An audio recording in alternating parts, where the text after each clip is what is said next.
Hey you guys, so my sweet little pal Salome has asked me to draw a cat for her today, so let's get started.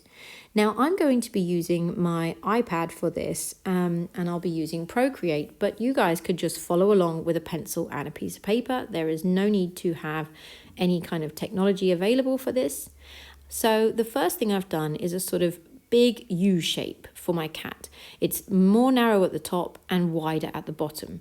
And then I'm doing a sideways oval on top of the U shape for the head, two kind of triangular shapes at the top for the ears. You could do them pointed or you could do them rounded off like I have, and then two slightly smaller shapes just the same on the inside of the ears for that sort of little pink bit that sits inside of the cat's ear.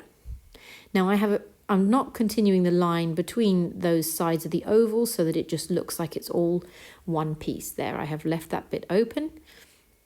And I have two circles for the eyes, quite big round circles, and two slightly smaller circles in the middle.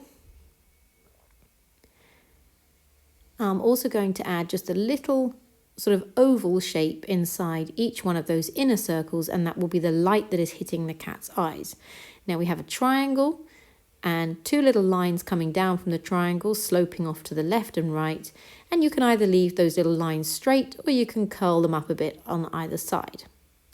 So for the legs, we're starting a bit wider and then coming down past the line of where the cat's body ends into three little fingers and then going back up again. For the hind legs, we're just showing those three little fingers poking through from behind because he's sitting down, so we can't actually see the hind legs there at all. The tail is just a shape that comes out from one side of the body, either the left or the right, curls round a little bit and back in on itself. Now where your legs are overlapping the bottom of your body, you want to just erase those lines there, as you can see I have, so that the legs clearly show. Now I'm actually just copying this exact same cat so that I've got three. Now you can do as many cats as you like. If you've only got time to do one, that's fine, but I just wanted to show you how we can finish off this cat so that it looks different. So the first thing I'm going to do is make a cat that's covered in these sort of patches. So I'm just using a rough sort of zigzag or slightly wobbly or wavy line to create some patches on that cat. The second one has almost like a mask. He's got a line coming down on either side above his nose, and then I'm just sectioning him off so that he's got some areas where there's going to be different colour, and I'm also going to make him look fluffy by giving a little zigzaggy line all around his body shape. So he's just sort of roughed up that smoothness there.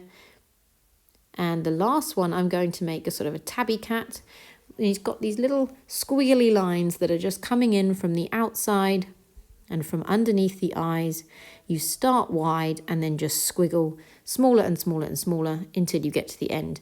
Now you can practice these kind of little squiggly lines on a separate piece of paper first so that you don't end up scribbling all over your cat and then making a mess of it. It's just starting really hard and then lifting up your pencil lighter and lighter. Now I'm just filling in some grey for this cat. You could use marker pens for yours, or pencil colours, or even paint.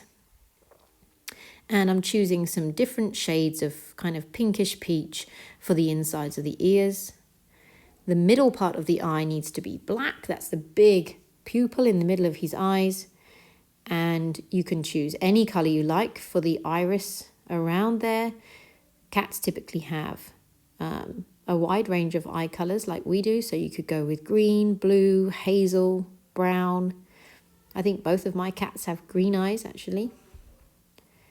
So this one I'm going to just give these two sort of pink or peach noses. The other one has a black nose. And I'm going to add some darker grey lines as well. So if you're doing this kind of pattern on your cat, it's a good idea to colour the whole thing in sort of a light grey or a light brown first, and then add these ziggy-zaggy lines over the top in a darker colour. If you're working with a darker colour, it will always show over a plain background, but don't try and do something light over the top because obviously that won't work. So I'm roughing up the edge around him as well. I just want him to look a bit more fluffy. And this one I'm going to make him brown and white and black, really kind of darkish reddy brown here. And I think I'll make his ears the same colour. And I can use the same colour here to just add a little bit of detail inside his ears.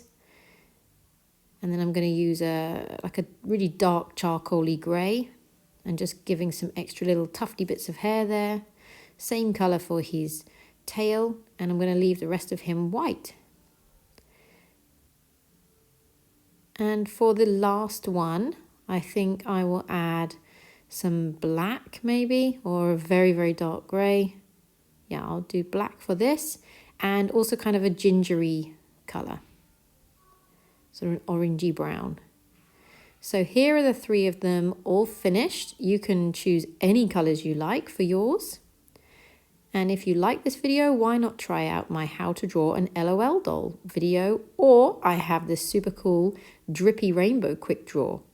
You can also head over to carlyart.org where I have a whole load of projects online there for you. And don't forget to like this video, and please do subscribe to my YouTube channel.